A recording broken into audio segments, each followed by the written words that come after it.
Je vais vous parler des actualités dans les infections du système nerveux central, en essayant vraiment de me focaliser sur ce qui est chaud. Donc, je vais essayer de...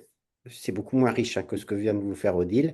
Et je vais vous parler en fait de trois grands sujets. Dans le domaine des méningites, ça a pas mal bougé sur les méningites tuberculeuses, les abcès cérébraux, je vous parlerai des recommandations européennes, et des encéphalites, tout ce qu'on commence à retenir de la cohorte ENCEF qui s'est terminée en 2019. Méningite tuberculeuse, il y a vraiment des gros efforts de recherche depuis plus de 10 ans maintenant parce que c'est quand même une maladie assez décourageante. On reste entre 30 et 50% de décès en 2025, y compris dans les pays qui ont les moyens. Et donc, on sent qu'il y a des progrès thérapeutiques à faire. L'histoire thérapeutique, l'histoire des recherches de progrès thérapeutiques, elle peut se résumer en quelques grandes études. La première qui date d'il y a une dizaine d'années, enfin publiée il y a une dizaine d'années, qui avait été faite au Vietnam, où il s'était dit que peut-être, comme la rifampicine diffuse pas bien le système nerveux central, il faut augmenter les posologies de rifampicine et rajouter des quinolones. Et donc cet essai qui a inclus 800 méningites tuberculeuses au Vietnam, a comparé donc au traitement standard avec 9 mois, donc les 2 mois de traitement d'attaque et puis 7 mois de consolidation et la dexaméthasone les 8 premières semaines. Il y avait un bras où ils intensifiaient pendant la dexaméthasone en faisant 15 mg kilo de Rifan et 20 mg kilo de lévofloxacine. En fait, pardon, j'ai été trop vite. Hop. Ça n'a pas du tout été satisfaisant. Vous voyez là la courbe de survie hein, où il n'y a rien qui se passe en fait, alors qu'ils ont quand même inclus 800 patients. Les courbes sont exactement superposables. Je vous montrerai tout à l'heure les courbes de l'effet des corticoïdes qui sont nettement plus spectaculaires. Et quand même, quand ils ont fait des sous-analyses de ce travail, ils ont déjà trouvé que dans les 86 patients qui, au départ, avaient une souche résistante à l'isoniazide, et ils ne le savaient pas dans l'étude, ils n'avaient pas l'antibiogramme au démarrage, et ben de rajouter des quinolones et d'augmenter la posologie de rifampicine, ça améliorait la survie, donc ça fait déjà un petit groupe avec intérêt. Et puis surtout, une autre équipe s'est dit que finalement, le problème, c'est qu'on avait été trop mou du genou avec les posologies de rifampicine. Et ils démontrent de manière assez convaincante avec de la pharmaco et même des dosages dans le liquide cérébrospinal que si on veut atteindre des bonnes concentrations de rifampicine, c'est pas en passant de 10 à 15 mg kilo, mais c'est soit en passant à 35 mg kilo per os, soit 20 mg kilo IV. Donc ils ont commencé en Ouganda avec une étude pilote sur 60 patients, donc, il y en a 20 qui reçoivent, en même temps que tout le reste du traitement de la tuberculose neuroméningée, la posologie standard de 10 mg kilo. Et puis, il y en a 20 qui ont reçu 35 mg kilo per os et 20 qui ont reçu 20 mg kilo IV. Alors, c'était vraiment une étude sur la pharmacocinétique et la tolérance, hein, ça ne pouvait pas montrer l'efficacité, mais ils ont montré dans ce travail que c'est très bien toléré, hein. Il n'y avait quasiment pas plus de nausées ou vomissements à 35 mg kilo de rifampicine qu'à 10 mg kilo. Et leur explication, c'est que les gens sont tellement malades avec les méningites tuberculeuses que l'effet euh, émétisant de la rifampicine passe quasiment inaperçu. Et puis surtout, beaucoup plus intéressant, là, après quelques jours de traitement, ils faisaient une ponction lombaire, hein, c'était des volontaires sains qui étaient un peu rémunérés pour participer à l'étude. Et ben, ils voient bien, ils illustrent très bien le fait que si on garde les posologies standards, dans 90% des cas, on est en dessous des cibles pharmaco avec les 10 mg par jour de rifampicine, hein. On est en dessous de la CMI à 1 mg par litre dans le liquide cérébrospinal. Tandis qu'avec des posologies à 35 péros ou 20 mg kilo IV, on est pas mal. Du coup, ça a donné lieu à une très grosse étude, l'étude Harvest, hein, une étude qui a été développée en Indonésie, en Ouganda et en Afrique du Sud, très bien faite, très ambitieuse, où ils ont réussi à inclure 500 patients. Et là, vraiment, c'est la question que l'on se posait tous, en fait, hein, c'est-à-dire des patients bien traités avec des corticoïdes au départ, des bonnes équipes, et on compare soit les 10 mg kilo per os de rifampicine, soit les 35 mg kilo per os de rifampicine que l'étude précédente avait montré comme étant plutôt bien toléré et permettant d'avoir des bonnes concentrations. Alors, je vais passer rapidement parce que les études décevantes, on peut passer rapidement. En fait, vous voyez sur la figure de gauche là que ça fait rien du tout, et même si ça fait quelque chose, c'est plutôt pire en fait, les fortes doses, vous voyez sur les courbes de survie. La courbe de survie de rifampicine, elle est plutôt un peu en dessous, et on voit que c'est dans les premières semaines, donc au moment sur les 8 premières semaines, quand les gens reçoivent les fortes doses de rifampicine, ils meurent plus. Ce qu'on voit aussi pas mal avec la figure de droite, là, où vous voyez, ils ont comparé la mortalité dans les deux bras, et il y a une petite période vers la deuxième ou quatrième semaine où il y a plus de décès dans les bras forte dose de rifampicine que faible dose de rifampicine, et c'est significatif. Vous avez l'intervalle de confiance en gris. Et cette différence, donc contre les fortes doses de rifampicine, est quasiment pas retrouvée chez les patients VIH, mais elle est assez claire chez les VIH-. Sur les critères secondaires, donc en termes de survie, c'est à peu près pareil, mais sans doute un peu moins bien, les fortes doses de rifampicine. Et dans les critères secondaires, ils avaient des choses comme qu'est-ce qui se passe précocement. Et là, c'est plus inquiétant, c'est-à-dire que parmi ceux qui décèdent, il y en a un peu plus dans le bras forte dose, et en plus, ils décèdent nettement plus vite, puisque la médiane de délai pour le décès, elle est à J13 quand on a les fortes doses versus J25 quand on a les doses standards. Et puis, quand on regarde aussi, alors à gauche, combien de personnes à J20 ont retrouvé un état de vigilance normal, bah, c'est beaucoup moins bien avec les fortes posologies de Rifampicin, à 28% versus 40%. Et quand on regarde le pronostic fonctionnel à 6 mois, donc ça, c'est les fameux scores de Rankin, qui est surtout utilisé pour les AVC, mais qui est assez parlant.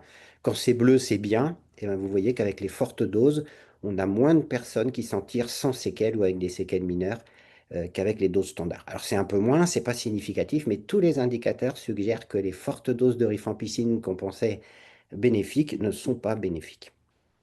Donc quand ils ont présenté ces données à l'ESMID de Global là, il y a quelques mois, ils ont partagé leur déception en soulignant que c'était des patients qui étaient vraiment très malades, hein, puisqu'il y avait 60% de patients VIH et des maladies neurologiques très évoluées la plupart du temps, qu'il n'y avait pas eu de problème de tolérance. En fait, là non plus, hein, comme dans l'étude pilote, ce n'est pas les vomissements qui étaient le problème, c'est plutôt une plus forte mortalité les 3 premières semaines et un temps plus long pour sortir du coma pour ceux qui étaient dans le coma.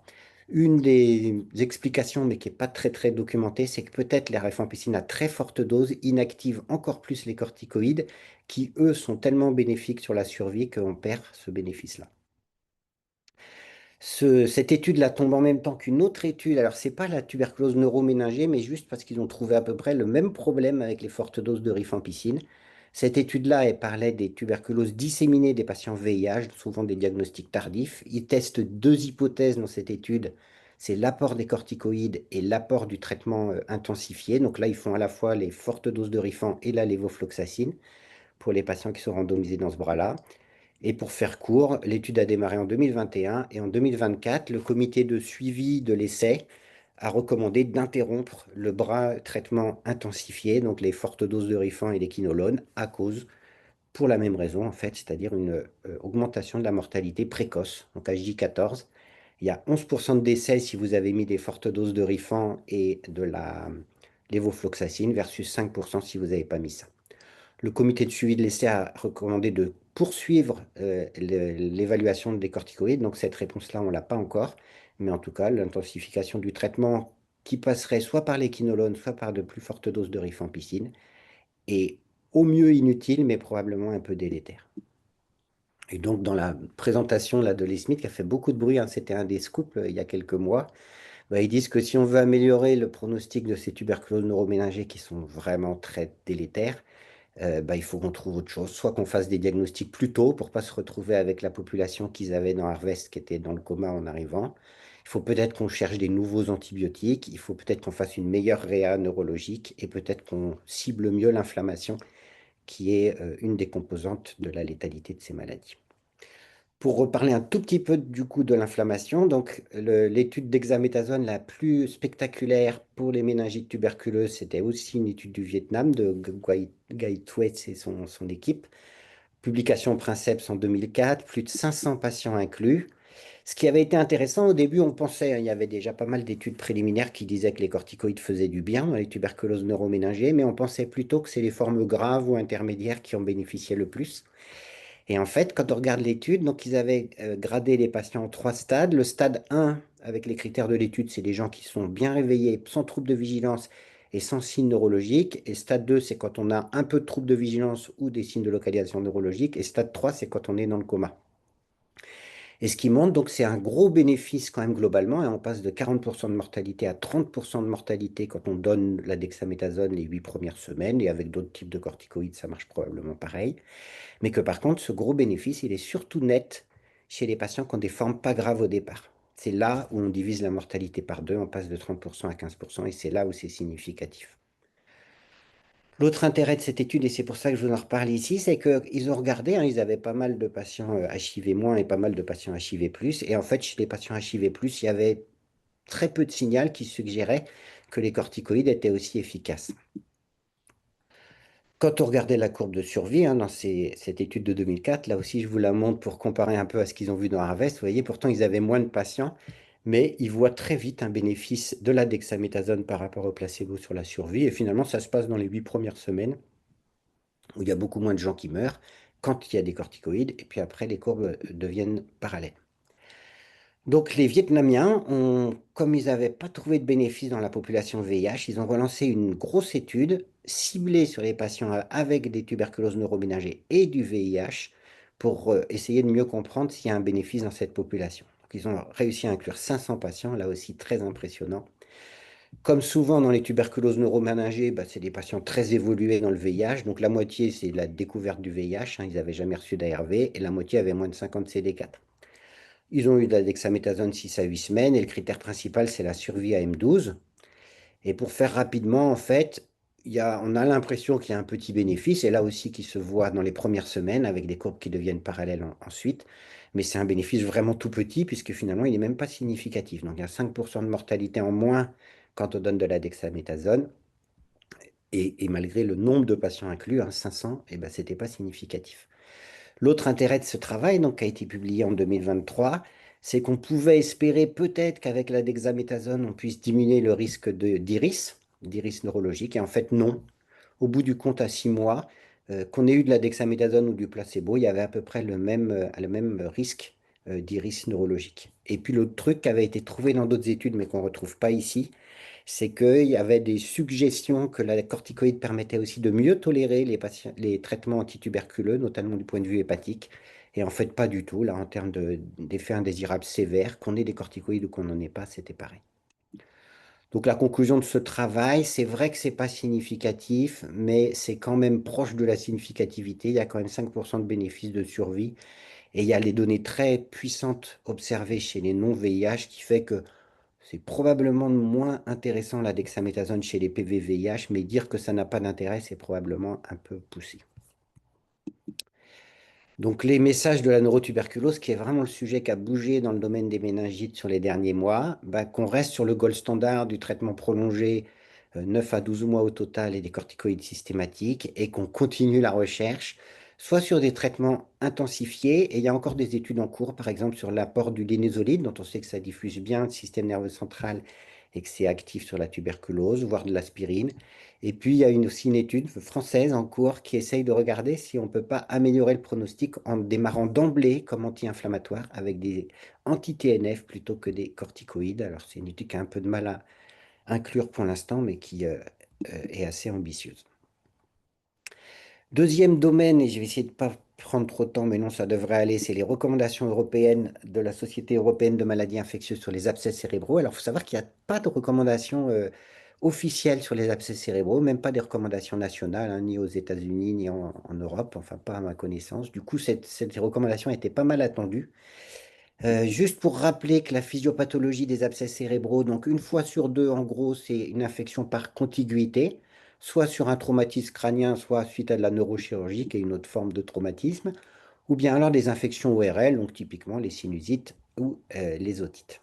Et puis, il y a à peu près un tiers de ces abcès cérébraux qui viennent par voie hématogène, et c'est dans cette catégorie qu'on classe les abcès cérébraux sur les endocardites ou les abcès cérébraux après les infections dentaires, hein, parce qu'il y a quand même un relais hématogène entre le foyer dentaire et les abcès cérébraux. Et puis, dans 15% des cas, on ne sait pas d'où ça vient.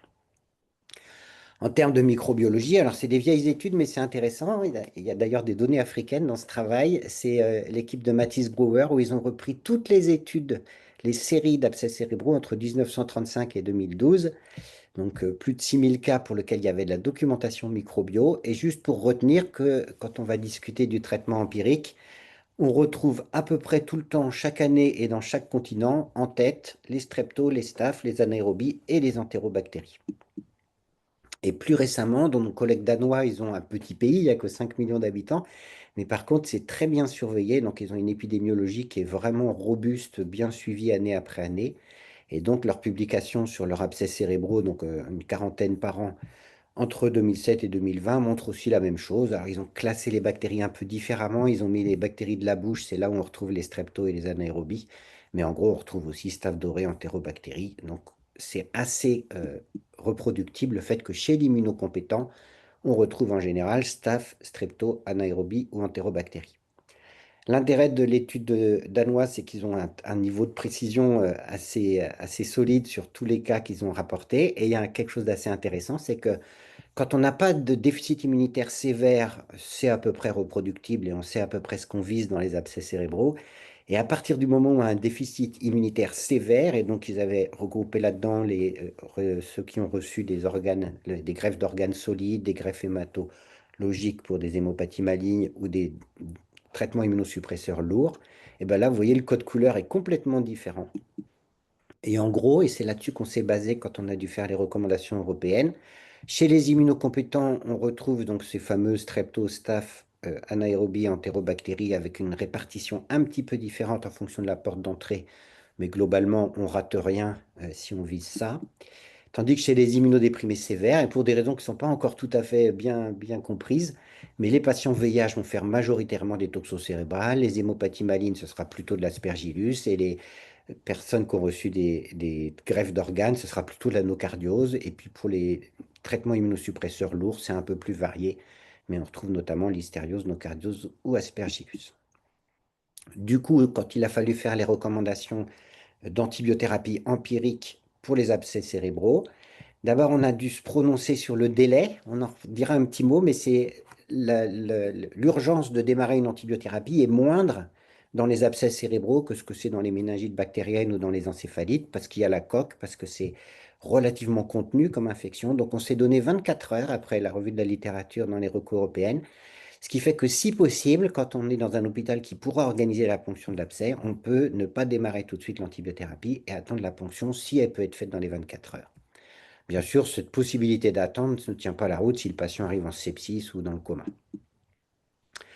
L'autre question qu'on a posée, c'est que si on a identifié les pathogènes grâce à ces ponctions d'abcès, qu'on peut faire une désescalade, eh ben on est prudent parce qu'on sait que c'est souvent polymicrobien, les abcès cérébraux, et que parmi le polymicrobien, il y a assez souvent des anaérobies qui peuvent facilement être perdues. Par exemple, si ça reste sur la paillasse, même quelques minutes avant de partir au labo, quand ça a été prélevé, ben les anaérobies peuvent mourir. On ne les retrouve pas dans les prélèvements et pourtant ils sont dans le patient. Donc prudence sur la désescalade. Sur les durées de traitement, on n'est pas très révolutionnaire, hein. C'est 6 semaines pour le traitement qui va viser les staph, les streptos et les entérobactéries. Et pour le traitement qui vise les anaérobies, on s'arrête à 4 semaines, à la fois parce que comme c'est des bactéries fragiles, 4 semaines, ça suffit, mais aussi parce qu'un des effets indésirables du métronidazole, c'est les neuropathies périphériques, pas toujours réversibles, et franchement, dose dépendante. Donc si on s'arrête à 4 semaines plutôt que 6, on va probablement éviter quelques neuropathies sans faire prendre de risques aux patients, puisqu'en 4 semaines, les anaérobies sont tous morts. Et sur la question du relais Péros, ben, on est un peu en retard par rapport aux endocardites, où maintenant on sait qu'on peut. Dans les abcès cérébraux, ben, il y a un essai européen qui est en cours, qui inclut bien, on est à 150 patients inclus.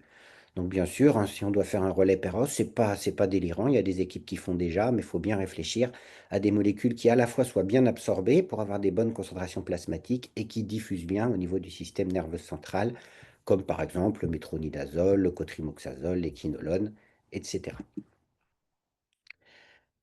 Sachant tout ça et le fait qu'il faille viser staph, strepto, anaérobie, entérobactéries, chez l'immunocompétent ou la personne peu immunodéprimée, hein, si c'est quelqu'un qui prend 10 ou 15 mg de corticoïdes de temps en temps pour un asthme par exemple, on pourra se contenter de viser les bactéries habituelles avec une C3G injectable et le métronidazole qu'on peut mettre Péros d'emblée puisque comme il est très bien absorbé, on n'a pas besoin de passer IV si le patient peut prendre Péros. Dans le contexte post-opératoire, ben là, du coup, il faut viser les grammes moins et les grammes plus résistants. Et dans ce cas-là, ce qui est recommandé sur les grammes moins, c'est soit le méropénème à forte dose, soit céphépime, soit ceftazidime. Et sur les grammes plus, le plus simple, c'est l'inésoline en augmentant un peu la posologie, plutôt 3 fois par jour que 2 fois par jour. La vancomycine est une alternative, mais comme il faut que ça passe bien le système nerveux central, il faut vraiment viser les fourchettes hautes des concentrations. Et du coup, ça demande de pouvoir avoir un monitoring des dosages. Si on n'a pas ça, c'est probablement pas une bonne option pour les infections cérébrales. Et quand les gens sont sévèrement immunodéprimés, donc c'est en ça que les recommandations ont été peut-être un peu innovante, hein, ça n'existait pas jusque-là. Donc en réfléchissant avec les données notamment danoises ou avec nos expériences un peu à droite et à gauche, ce qu'on recommande chez les patients qui ont des immunodépressions lourdes, comme les greffés d'organes ou des myopathies malignes, eh ben, c'est à la fois du cotrimoxazole à forte dose qui permet de traiter des bactéries comme Nocardia, Toxo, et j'en oublie, hein, Listerio, Staph, Strepto, c'est plutôt pas mal aussi, le Bactrim à forte dose. Et puis le voriconazole à cause de la possibilité de mycoses invasive. C'est le traitement empirique, hein, bien sûr. Quand on a les diagnostics, après, on simplifie. Et chez les personnes vivant avec le VIH, si elles ont moins de 200 CD4, donc si elles sont dans la catégorie sévèrement immunodéprimée, c'est aussi le cotrimoxazole à forte dose qui est recommandé. Mais là, on n'a même pas besoin de mettre de voriconazole parce que ces patients-là font très peu de mycose cérébrale. Et puis, on discutera bien sûr toujours les traitements antituberculeux selon la présentation et particulièrement en Afrique.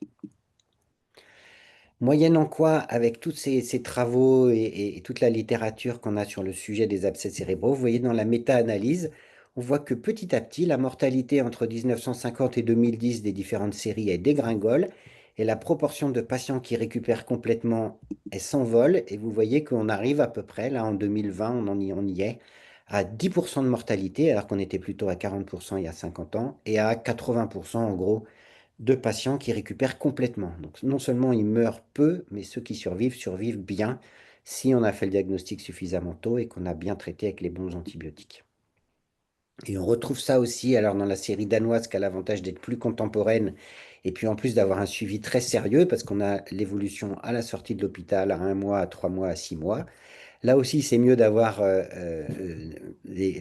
c'est pas le ranking, là, c'est les Glasgow Outcome Scale, mais en gros, le vert foncé, là, que vous voyez tout en haut, et le orange, c'est ceux qui ont pas de déficit ou un déficit mineur. Et vous voyez qu'on arrive bien à 80% de récupération complète à 6 mois ou quasi complète. Donc, les messages sur les abcès cérébraux, ça reste une maladie rare, hein, c'est 1 pour 100 000 habitants par an. C'est peut-être une maladie émergente. On a une population qui est de plus en plus exposée à l'immunodépression notamment, ou aux gestes neurochirurgicaux. Ce qui est important quand on voit les patients pour la première fois chez les immunocompétents, c'est d'essayer de comprendre par où c'est passé. Ça permet de faire des bons paris et puis de traiter les portes d'entrée. Et puis de toute façon, tout le monde doit avoir un test VIH quand il arrive à l'hôpital avec des abcès cérébraux. Indépendamment d'un éventuel facteur de risque, on peut considérer que tout abcès cérébraux doit avoir sa sérologie VIH dès l'arrivée à l'hôpital. Et on en rattrape plein d'histoires comme ça de patients qui n'étaient pas du tout suspects d'être VIH et qui pourtant ont une toxoplasmose cérébrale qui amène à faire le diagnostic. Donc la microbiologie, je vous ai dit ce qu'on visait, et du coup le traitement empirique.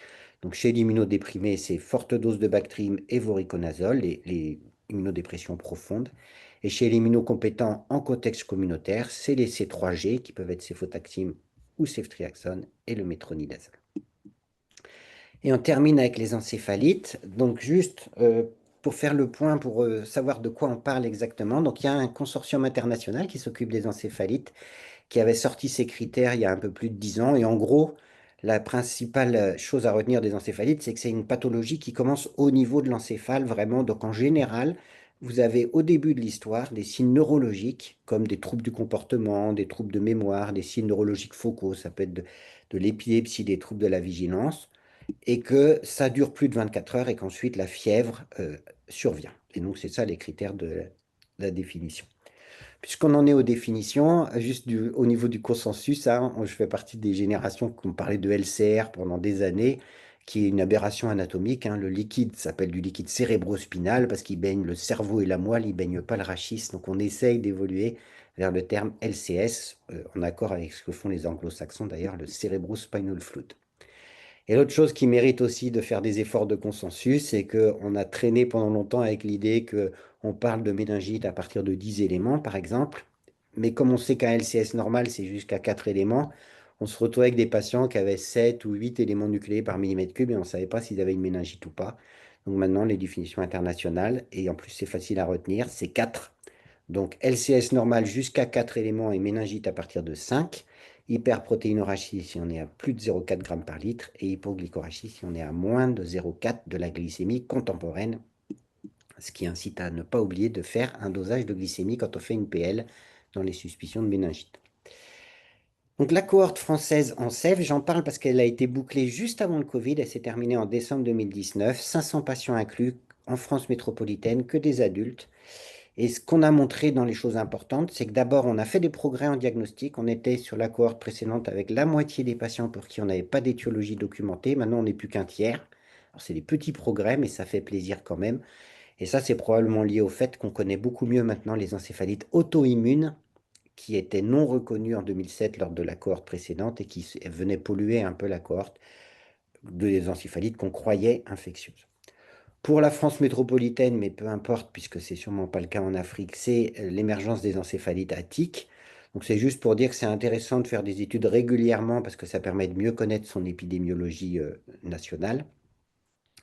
Et pour la France, en tout cas, le traitement empirique reste acyclovir et amoxicilline. Les deux principales causes, donc c'est ce que je vous montrais tout à l'heure, d'encéphalite infectieuse, et ça c'est vrai dans le monde entier, hein, c'est HSV et VZV. Au niveau des présentations cliniques, c'est intéressant de voir qu'on retrouve ce qu'on pensait à travers la physiopathe. Donc, ce n'est pas du tout une maladie de l'immunodéprimé, hein. La plupart des gens, ils ont entre 30 et 70 ans. Il y a peu de patients qui ont des comorbidités. C'est vraiment une maladie, l'encéphalite, qui peut tomber sur un peu n'importe qui.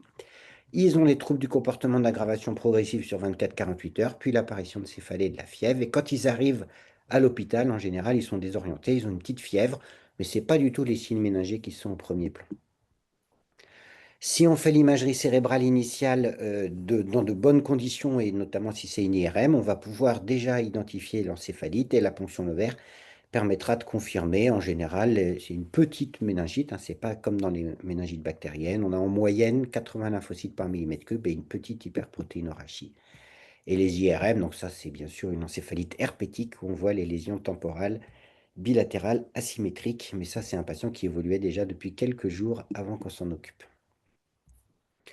Dans les questions qu'on a pu poser sur la cohorte, c'est est-ce qu'on arrive à prédire l'étiologie infectieuse sur les données qu'on a à l'arrivée? Et la réponse est non.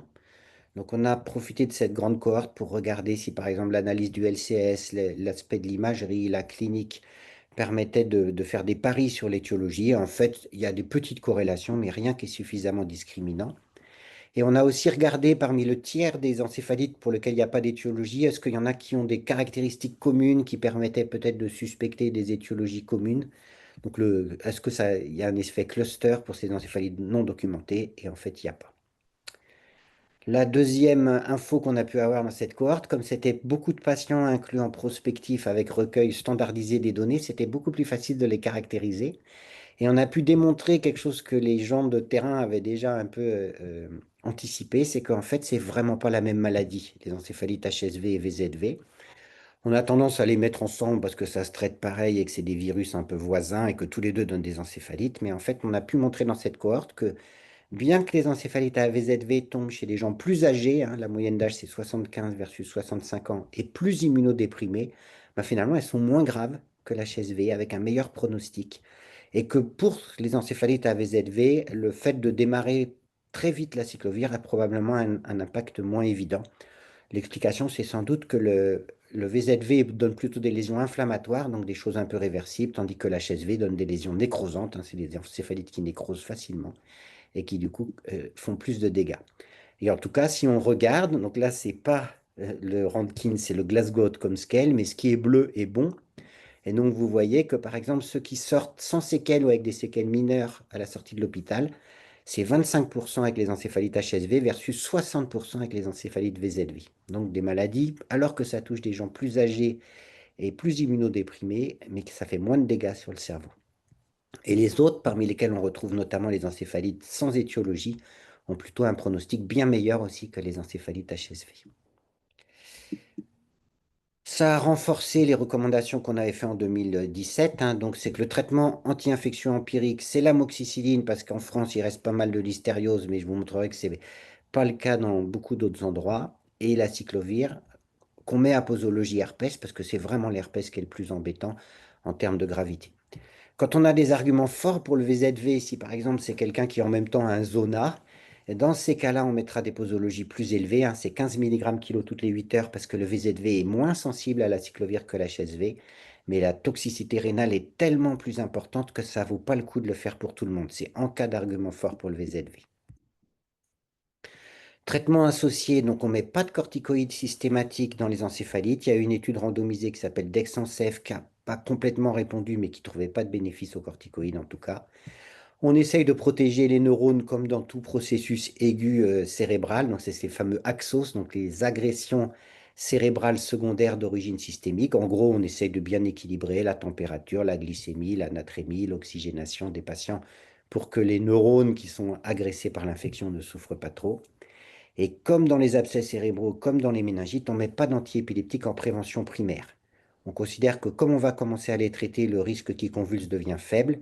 Et du coup, plutôt que de compliquer le traitement et de compliquer l'évaluation des patients en démarrant des antiépileptiques, on ne démarrera que si les patients convulsent, mais pas en prévention primaire.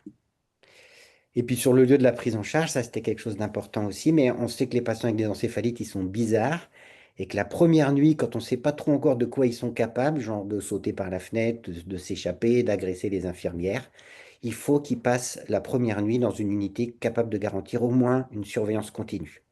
Donc si vous appelez votre réanimateur qui vous dit votre patient n'a pas de défaillance, il n'a pas besoin de venir en réa, vous pouvez au minimum lui demander de l'admettre dans une unité de surveillance continue à cause des troubles du comportement de l'encéphalite. Que disent les autres recos? Eh ben, tout le monde dit la même chose, c'est-à-dire acyclovir à ses patients. Et si on n'arrive pas à faire la différence entre l'encéphalite et la méningite bactérienne, ce qui arrive pas si rarement en fait, hein, quand les gens arrivent fébriles avec mal à la tête et un état neuro bizarre, c'est pas toujours facile de refaire l'histoire. Et ben, en empirique, et en attendant de savoir ce que la PL ou l'imagerie va donner, on peut commencer les deux à la fois.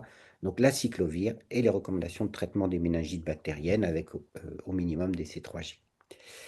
Ce qui est intéressant dans ces recommandations des différents pays et des différents continents, il y en a en Australie, il y en a en Inde, c'est que dans les pays où il y a aussi du palu, eh ben, ils recommandent de débuter en traitement empirique du traitement anti-palu aussi, parce que c'est vrai que ça peut donner des tableaux assez proches des encéphalites au départ.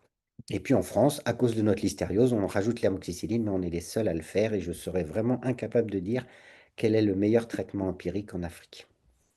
Une fois qu'on sait, c'est plus facile. Si la PCR-HSV revient positive, ben on garde que la cyclovir. On traitera 14 à 21 jours. En gros, on dit que si c'est un adulte immunocompétent, 14 jours, ça suffit. Et que s'il est immunodéprimé ou si c'est un enfant, il faudra faire 21 jours.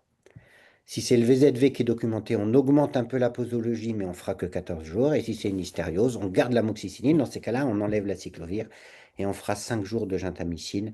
Ça permet de négativer les hémocultures un peu plus tôt. Parmi les questions qu'on avait traitées dans nos recommandations et qui restent consolidées par l'étude en CEF, là, c'est que à cause de la physiopathe de l'encéphalite, où le processus vraiment démarre dans l'encéphale et se propage au méninge secondairement, bah, si on fait la PL trop tôt, c'est-à-dire moins de 4 jours après l'apparition des signes neurologiques, on peut se retrouver avec un faux négatif de la PCR-herpès parce que la réplication du virus sera dans l'encéphale, mais pas encore au niveau du liquide cérébrospinal. Donc, dans ces cas-là, il faut refaire une PL au patient. Si c'est négatif, mais qu'on pense encore à une encéphalite herpétique, il faut refaire une PL au moins 4 jours après l'apparition des signes neurologiques. Et puis, quelque chose qu'on a appris sur les dernières années, c'est qu'on a une multiplex qui est intéressante et qui rend pas mal de services, plusieurs multiplex d'ailleurs maintenant pour le LCS, mais elle a une sensibilité qui est moins bonne que si on fait la PCR HSV spécifique. Et puis dans les dernières infos donc sur les encéphalites infectieuses, et quelque chose qu'on a bien pu documenter et qui a même donné lieu à des recommandations internationales, c'est que nous, les infectiologues, on avait tendance à trouver que si le patient se promène dans le couloir avec le sourire, c'est qu'il est guéri. Et ben non, les encéphalites, c'est pas vrai, parce que l'encéphalite, ça peut vraiment laisser des séquelles, en tout cas un impact important et durable au niveau du cerveau. Et on a des tas d'histoires de drames familiaux après quand les patients rentrent chez eux et qu'en fait, ils n'ont pas du tout la même personnalité que la personne qu'ils étaient avant l'encéphalite. Alors ça peut aller dans tous les sens, mais il y a eu des drames conjugaux, des drames professionnels. Donc il faut bien préparer, faire un dépistage actif des séquelles. Et, idéalement, c'est de demander à une psychologue ou à un neuropsychologue de passer du temps avec le patient pour essayer de voir quels sont les problèmes éventuels, de mettre en place un traitement quand on peut faire avec des orthophonistes, des psychologues, etc., pour aider le patient à récupérer. Et puis surtout, préparer l'entourage, dire à l'entourage, on ne peut pas vous garantir que ce sera exactement la même personne que celle que vous connaissiez quand il va rentrer à la maison. Et cette importance de l'accompagnement des patients au décours de l'encéphalite. Ça a été l'objet d'une publication aussi l'année dernière dans Clinical Microbiology Infection, à partir de la cohorte ENCEPH, où on a regardé l'évolution des patients à la sortie d'hôpital à 6 mois à 1 an. Et ce qu'on voit, donc là aussi, le bleu, c'est bien, hein. Quand on est en bleu, c'est qu'on a soit tout récupéré, soit des séquelles mineures. Et ce qu'on voit, c'est que la tendance, c'est quand même des gens qui n'étaient pas très bien, qui étaient dans les oranges clairs, à descendre. Il y a plus de patients qui s'améliorent au fil du temps et qui passent dans la zone bleue. Mais il y a quand même une partie non négligeable des patients qui peuvent se dégrader secondairement. Et ce travail donc, avait été publié par Pierre Filâtre et ses collègues, et cherchait à regarder s'il y a des patients sur qui on peut concentrer les efforts qui sont les plus à risque de dégénérer ou qui ont le plus de chances de récupérer. En fait, on n'a pas pu identifier ces patients-là. Donc la conclusion du travail, c'est que toutes les encéphalites doivent bénéficier d'un suivi parce que c'est évolutif et qu'on peut les aider à plutôt aller vers le bleu que vers le rouge. Donc pour conclure sur la partie encéphalite, la présentation clinique dont on a parlé, les étiologies qui ne sont pas prévisibles si on n'est pas aidé par nos amis microbiologistes, la différence claire entre les encéphalites HSV et VZV, le traitement empirique qu'on a pu recommander. Et donc pour les encéphalites, on a vu tout à l'heure, quand je vous parlais des abcès cérébraux, que 24 heures de délai de mise en route d'un traitement, c'est probablement pas délétère pour les patients en général. Pour les encéphalites, on a un délai, et c'est à peu près pareil pour le Royaume-Uni et aux États-Unis. On considère que si on démarre le traitement dans les 6 heures qui suivent l'admission du patient à l'hôpital, on a fait ce qu'il fallait faire. Donc il faut dégainer vite la cyclovir dans les suspicions d'encéphalite, mais on a quand même le temps en général d'envoyer les patients à l'imagerie et de faire une ponction lombaire. Pour mémoire, hein, dans les méningites bactériennes apiogènes comme le pneumocoque ou le méningo, la règle, c'est de débuter le plus tôt possible, idéalement dans l'heure qui suit l'admission et au plus tard dans les 3 heures. Et puis la consigne de refaire la PL si la première a été faite trop tôt et que c'est négatif, ça veut dire que peut-être elle était précoce. Et puis le suivi actif des post-encéphalites. Et je permets là d'en profiter pour remercier vraiment toutes les personnes qui se sont engagées dans cette cohorte ENCEPH, qui a permis de faire pas mal de progrès sur la connaissance des encéphalites. Et finir sur les messages clés. Donc cette partie actualité des infections du système nerveux central, c'est vraiment des infections très graves, à la fois sur le pronostic vital, hein, on est quand même entre 5 et 30% de mortalité en fonction de ce qu'on a. Du pronostic fonctionnel, puisque même parmi ceux qui survivent, il y en a quand même un paquet qui ont des séquelles. Et pourquoi c'est important? Ben, parce qu'en fait, on voit bien à travers les études de recherche que c'est la qualité de ce qu'on va faire, nous, en tant que docteurs, dans la prise en charge, qui va faire que des patients vont récupérer complètement et reprendre une vie presque normale, ou au contraire, mourir ou avoir des lourdes séquelles. Le diagnostic est précoce et difficile, hein, parce que tous les patients dont je viens de vous parler, en général, ils arrivent aux urgences avec des signes infectieux et un peu de signes neurologiques, mais faire la différence entre les méningites, les abcès, les encéphalites, c'est pas simple.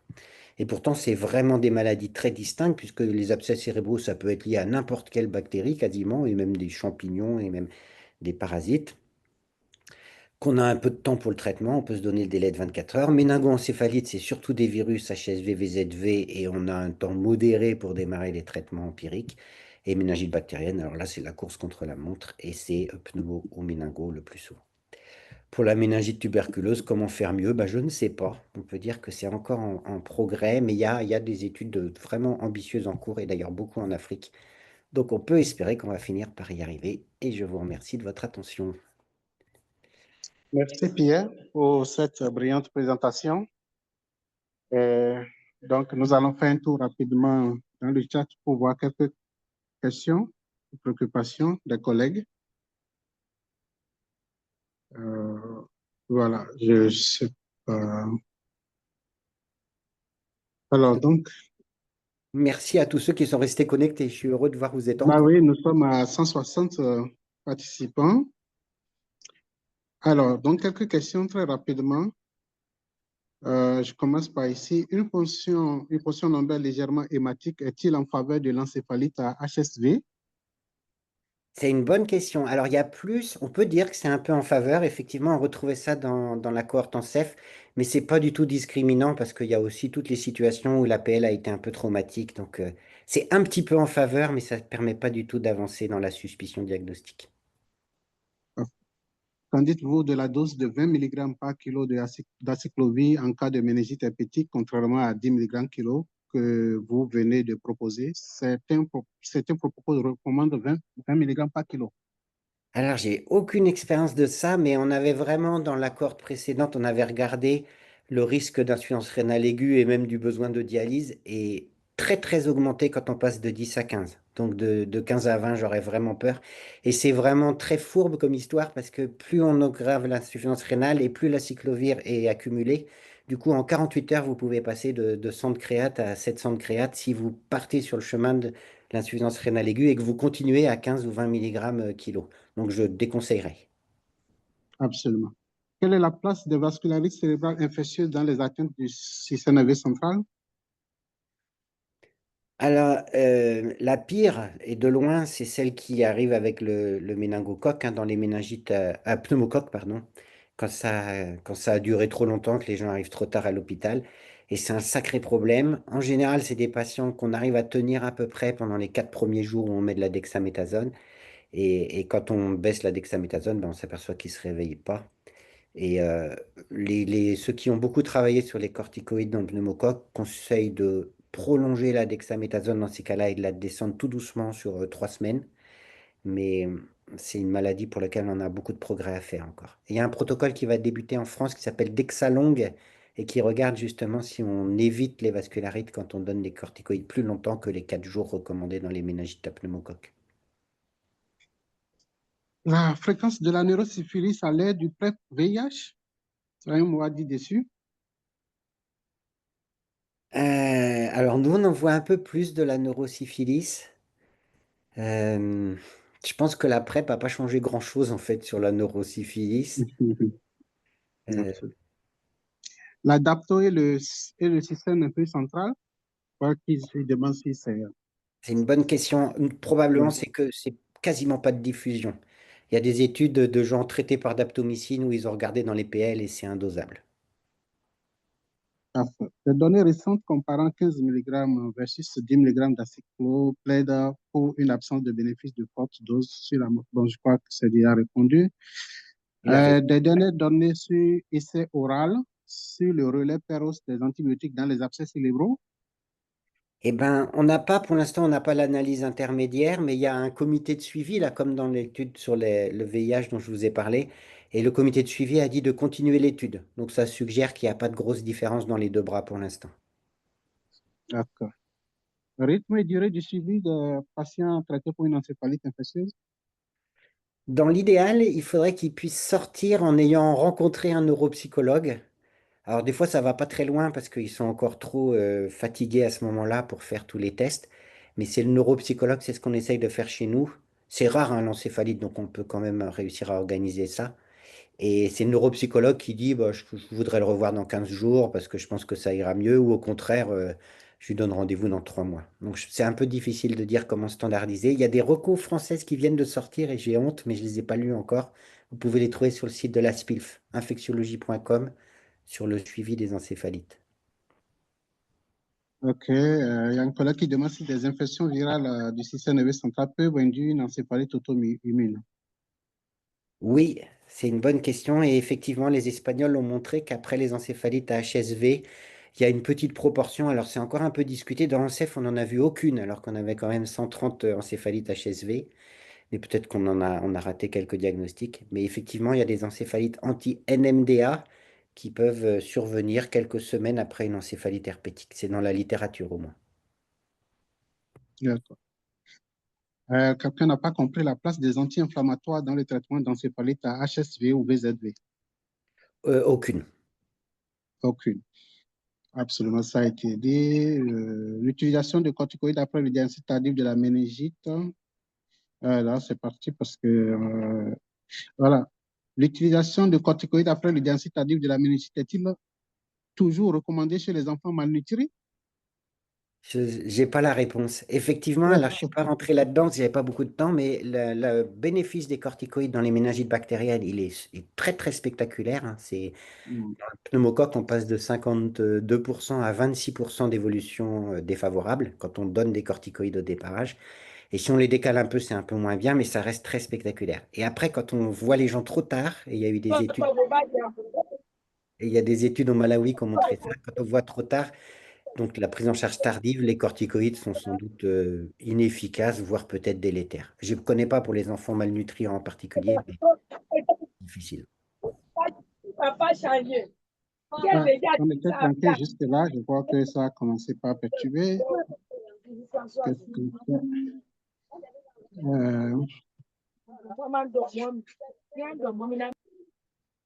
C'est bon, alors j'ai appris à couper le son là. Je remercie au passage, il y a Yousra et Jean-Philippe qui m'ont aidé tout à l'heure à essayer de couper le son des gens qui rentrent et de couper le son des gens qui causent, et maintenant je sais faire. Parfait. Je crois qu'il y a encore deux petites questions. Apparemment, antibio-oraux seront probablement aussi efficaces que IV dans les abcès cérébraux. Après combien de temps IV seriez-vous OK pour un relais Péros?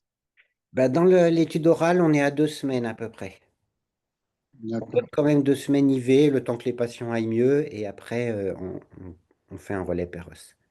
On n'est pas encore à J7, je vois dans la question qui demande à J7, mais peut-être que c'est faisable, les gens qui vont vite bien, mais pour l'instant, ça n'a pas été étudié. OK. Alors, lien entre vaccination et pathologie du système nerveux central?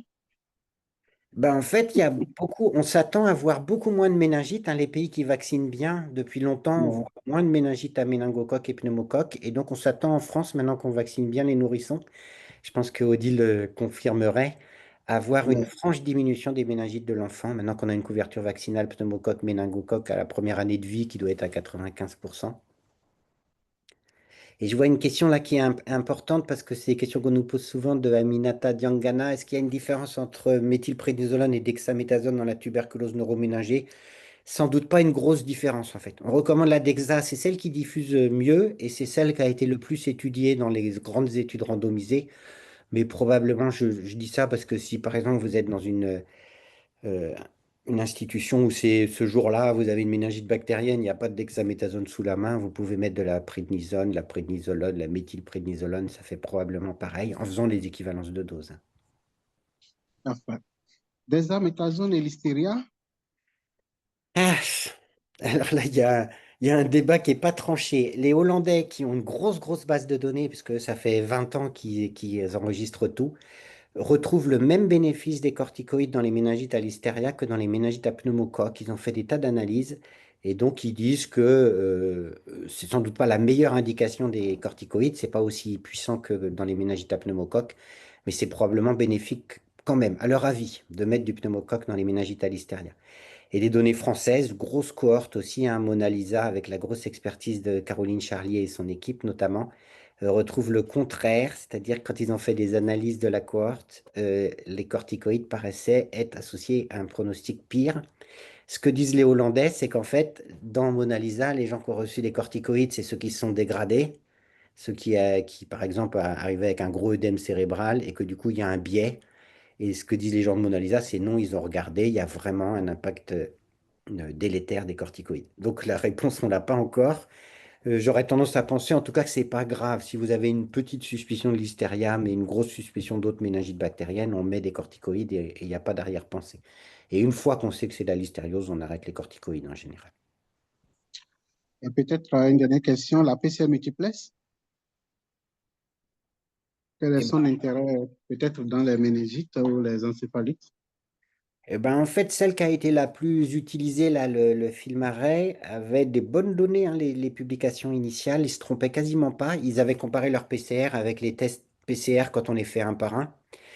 Et en fait, avec le recul, avec l'utilisation, on a tous, à peu près dans tous les centres en France, eu des cas de patients qui étaient négatifs en multiplex. Et quand on fait la PCR spécifique derrière HSV, il y a des positifs. Alors, c'est plutôt rare, hein, mais ça a conduit à la recommandation de ne pas s'arrêter à la PCR multiplex. Si on a une encéphalite et une PCR multiplex négative, si on pense que ça peut être de l'HSV, il faut demander une PCR spécifique HSV. Ben voilà, Pierre, je crois qu'on a fait le tour de toutes les questions. Je crois que les collègues ont plutôt écrit leurs questions plutôt que de... Je ne sais pas s'il faut demander à ceux qui voudraient dire. Je crois qu'on a fait le tour, hein. On a eu toutes les questions, je crois, Et je n'ai pas eu de demande, je n'ai pas vu de main levée non plus. Alors, je rassure tout le monde que, effectivement, la présentation pourrait être partagée sur les différents forums et qu'on peut le retrouver sur le site web de la Société béninoise de pathologie infectieuse tropicale SOBEPIT, de même que l'enregistrement de cette soirée. Et un mot de fin, Pierre? Eh ben, merci. J'aurais pas d'autres mots, mais ça nous fait vraiment plaisir de voir que ça démarre comme ça, que vous Bon, étiez aussi nombreux. Techniquement, il y a eu des petits soucis au début, mais ça y est, on commence à comprendre comment faire. Et peut-être juste n'hésitez pas pour la prochaine fois à nous faire savoir des sujets. Vous pouvez nous contacter directement en nous disant j'aimerais bien entendre parler de ça. Et on essaye de vous garder un beau programme et on reverra un peu plus tard pour le rythme ou la façon de travailler. Mais en tout cas, je suis très heureux d'avoir démarré cette expérience avec Kossi. Merci beaucoup, Kossi aussi. merci.